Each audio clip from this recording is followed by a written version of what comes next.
Well, it seems some esports guys have been very, very naughty, as a source close to the ESL has said that they're looking into implementing a drug testing policy due to recent allegations of widespread Adderall use during tournaments.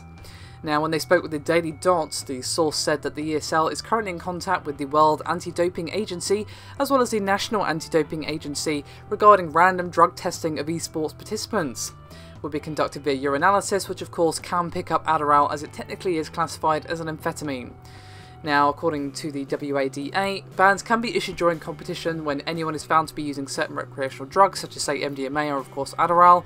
And then the ESL themselves released a statement in conjunction with the ESEA to the Daily Dot saying that they knew that performance enhancing drugs would be something they have to think about at some point. So that, plus some other comments that I'll get to in a minute, do seem like they're at least thinking about taking this step, and due to some recent things that kind of happened with a Counter-Strike player, as well as of course these allegations of widespread drug use with Adderall, they kind of have to at least seriously consider it. So what do they have to actually say for themselves?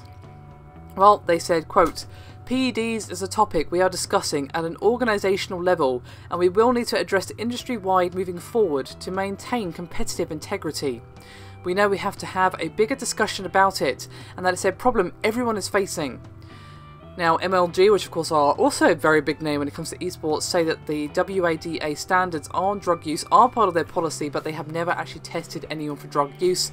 However, the ESL communications boss, whose name I'm not even going to try to pronounce, spoke to Wired and said that they acted immediately upon the admission by Counter-Strike player Corey Semfis Friesen that he was using Adderall.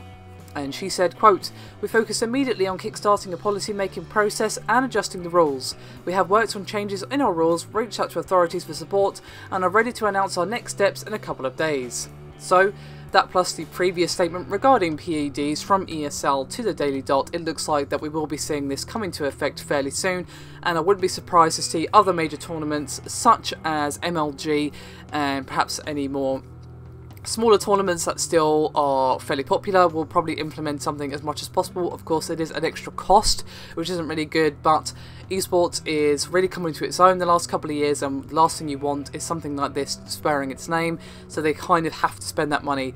It might mean a bit of problems for online tournaments, but there's not much people can do about that, unfortunately. For at least face-to-face tournaments, you can, of course, do your best to stop to that. It just concerns me for the smaller run tournaments that the extra costs could literally mean they cannot afford to run. Hopefully it won't become mandatory, but to be honest, I think a lot of people are going to want this done now that this has kind of been rumoured to be so widespread. So as much as I don't want the smaller tournaments to face problems and have to close down due to lack of funds for drug testing, it might actually happen, which would be a real shame. But of course, I could be worrying over nothing, so we'll have to see what actually happens in the future. Thank you very much for watching, and I'll see you next time.